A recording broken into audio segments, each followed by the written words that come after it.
আজ বানাবো peanut butter. আসলে বাজারে পিনাট বাটারের এতটাই দাম বেড়েছে, তাই আজ খুব সহজ উপায়ে বাড়িতেই বানিয়ে ফেলছি পিনাট বাটার। এর জন্য বাদামের খোসা ছাড়িয়ে নিতে হবে এইভাবে। এরপর লো টু মিডিয়াম ফ্লেমে বাদামগুলো এইভাবে ভেজে নিতে হবে। ঠান্ডা করার পর খোসাগুলো এইভাবে হাতের সাহায্যে খুলে নেবেন, দেখুন।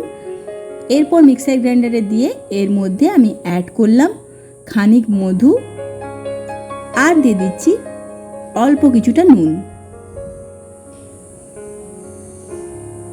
এরপর আবারও একবার গ্রাইন্ডারের মধ্যে গ্রাইন্ড করে নেব, দেখুন। এরপর অল্প কিছুটা দুধ মিশিয়ে থিকনেসটা এইরকম তৈরি করলেই রেডি দারুণ সুস্বাদু বাড়িতে তৈরি স্বাস্থ্যকর পিনাট বাটার রেসিপি। এরপর ব্রেডগুলো তাওয়াতে কিছুক্ষণের জন্য সেঁকে নিয়েছি। যেহেতু আমার বাচ্চা ছোট, তাই পিস পিস করে কেটে ওপর থেকে থিকনেস সহকারে পিনাট বাটারটা লাগিয়ে দিয়েছি। সস্তার এই রেসিপি আপনাদের কেমন লাগলো অবশ্যই জানাবেন। ভালো লাগলে একটা লাইক করবেন, পাশে থাকার অনুরোধ রইল। নমস্কার।